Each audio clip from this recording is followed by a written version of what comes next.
everyone, welcome back to another video. Today I'm going to be combining some sentiments to create a birthday sentiment for a card where I didn't have one that really fit. What I'm going to be using today is this little monster stamp set from Clair stamps. This is from the Color by Faith series, and if you're unfamiliar with Clair stamps, they actually have two different lines of stamps in their shop. They have the everyday line, which is exactly what it sounds like for your everyday all occasion cards. And then there is also the Color by Faith series, which is a more faith-based series and can be used for faith-based projects or Bible journaling.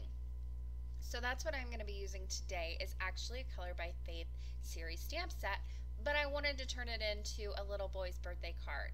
My son is kind of in that tween stage, and so it's kind of hard to pick out stamps for his age range. I thought this would be a really fun birthday card, so I'm going to stamp some of the little monsters. Now, I'm just stamping these on a scrap piece of cardstock with some Memento Tuxedo Black ink because I'll be using my alcohol markers to color them in. I also fussy cut these out very quickly. If you don't like fussy cutting, I do want to mention that Clair Stamps offers free SVG cutting files for all of their stamp sets. Whenever you purchase one of their stamp sets, you automatically get that download. So if you have an electronic cutting machine, you have that option and you don't have to fussy cut. I'm using my alcohol markers to color in these little guys. I just think whenever I'm making, especially a kid's birthday card, I like really bright and vibrant colors. So I like to go in with my alcohol markers a lot, and my favorite ink to use for that is the Tuxedo Black. Use whatever ink you like for whatever coloring medium you're going to use on your cards. Just make sure that it corresponds so you don't have any funny bleeding, because these do have quite a bit of really intense black space. You want to make sure you use the right ink for your project. For the little octopus looking monster, for lack of a better term, I colored him in some orange. I did a little bit of tip to tip blending, and I'm doing that on this blue monster as well, just to fill in some of the gaps where I don't have the right blending shades to kind of go in and create those nice shadows and then blend it out into the lighter color. I do a lot of tip to tip blending. I went ahead and colored in that little guy with some blues, and finally for this guy I'm going to do some tip to tip blending as well on this one, and I'm using some green markers. I'm using a very light green, and then I'll also come in with some lime, and just because they're so far on the color spectrum to blend, I just like to do that tip to tip where I just take a little bit of the darker color on my lighter color markers tip and blend that out, and it creates a gorgeous, really blended look without having a ton of markers on hand. Now around him, he's got these little spikes. I just used a red marker. I didn't do any shading or blending on those. They're so tiny. And then for his little socks and shoes, I used a lighter gray color. Now, if I had any little mistakes, I like to take my white gel pen and just cover those up very quickly and easy to do. Now, with that color palette in mind, I went ahead and chose some distressings to put through a stencil for my background. This is a pretty simple color combination. It's very boy, I guess you could say. It's blue, greens, and oranges. But if you have any trouble with color combinations like I do, there are a few different tips I like to put out there. One is to look at sequin mixes. They're already mixed together, the colors coordinate the majority of the time, and you can just pick your colors out from there. Especially if you're using a sequin mix on a project, it's a great way to really kind of pick out colors from that to get the most use out of them.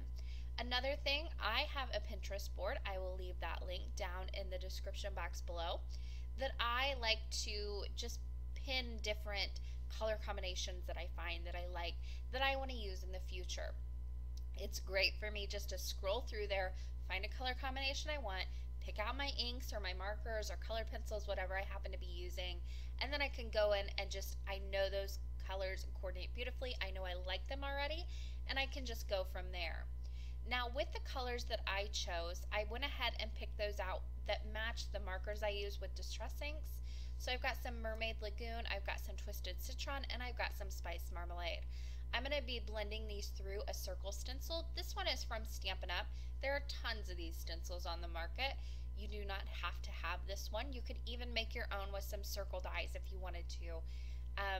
But I have this on hand, so I went ahead and centered in my card base that I'm using, and this is an A2 top folding white card base.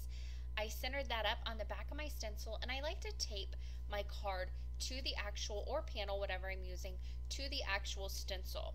That way it's not sliding around underneath there. Sometimes if you just tape your stencil down to your work surface, the card underneath or the paper underneath can still move around a little bit. I've had it happen to me a ton of times, and I can never get my stencil line back up perfectly. So taping the panel to the stencil just helps me and saves me a lot of time and frustration if it would happen to move around. I'm blending between two inks back and forth, so I've got two different mini blenders going at one time.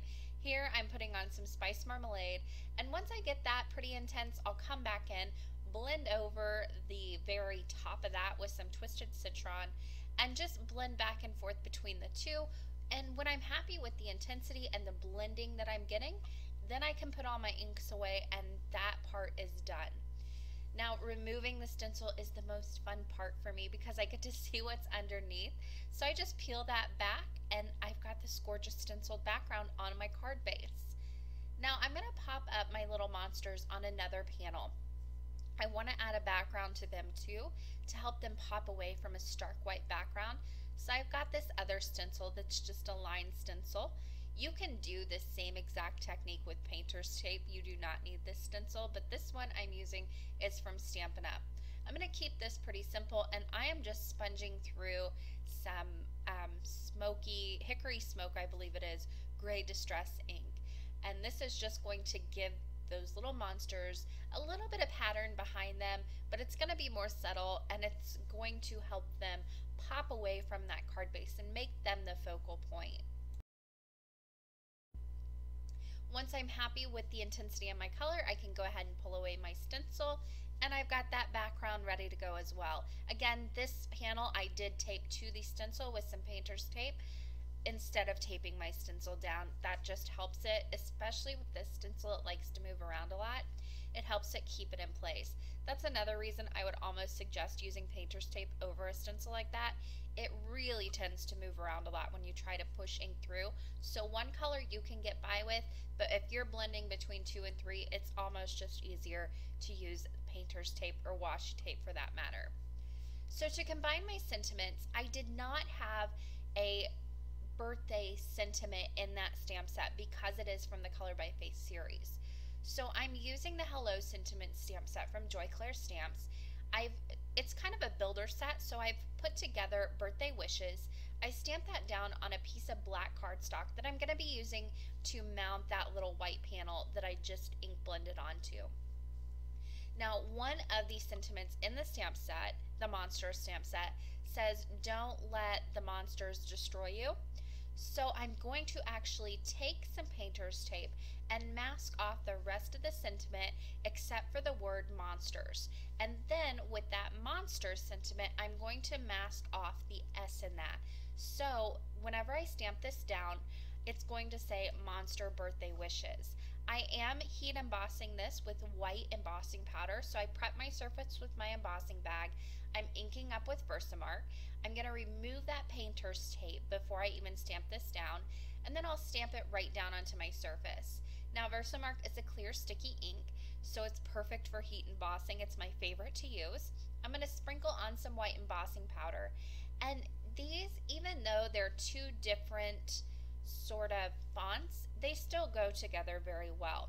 So I put those together, and whenever I laid out that monster sentiment, I made sure I did not mount it and stamp it down where everything was even. I just wanted the monster word to be even with the birthday wishes. So whenever you're kind of piecing sentiments together, make sure you keep that in mind. It was that easy to create a custom sentiment to go along with this birthday card and add just that extra little touch of really customization to your sentiments. So I mounted on that piece that I went ahead and added the hickory smoke ink onto, and I just mounted that right over the black cardstock. I've got a little bit peeking above the top, and then my sentiment down below. I adhered that straight onto the panel with double-sided adhesive, and then I adhered that panel straight onto the card base with more double-sided adhesive. These little monsters I am going to pop up with some fun foam and double-sided adhesive for a little bit of dimension and to help give them that shadow underneath to help pop them away from that background a little bit more.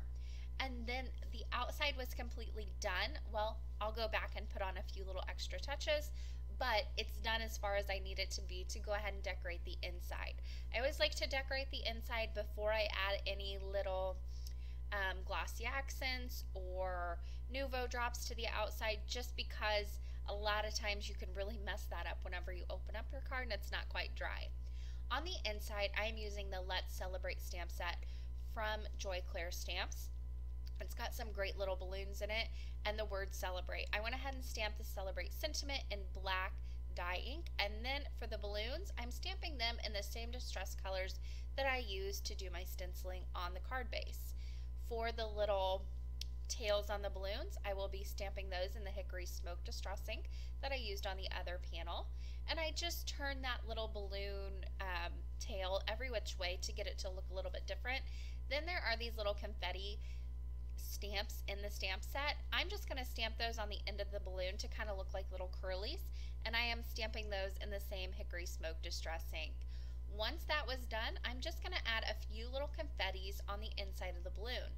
These are also included in the Let's Celebrate stamp set. You can add confetti around the entire card if you wanted to, but I'm just going to add it in the balloon with that same Hickory Smoke Distress ink. And that was that easy to stamp the inside of the card. It's ready to go. All my son has to do is sign his name. Now, I added some enamel accents in black tie. However, what happened was one just kind of squirted out on me. I didn't test it out like I know I should, so it's completely my fault. Do not try and cover that up right with your gel pen at first. I tried to do that and it started bleeding into the gel pen. So I used my little scraper to scrape away what was left. Then once this dried, all I had to do was go in with a little craft knife, take away the top layer, and then color over that with white gel pen. And that little splotch that I got on my card is fixed. This card is still completely usable and ready to go to its recipient. I hope you guys enjoyed this video. This was a lot of fun to make this card, and I love the way the sentiment really came together.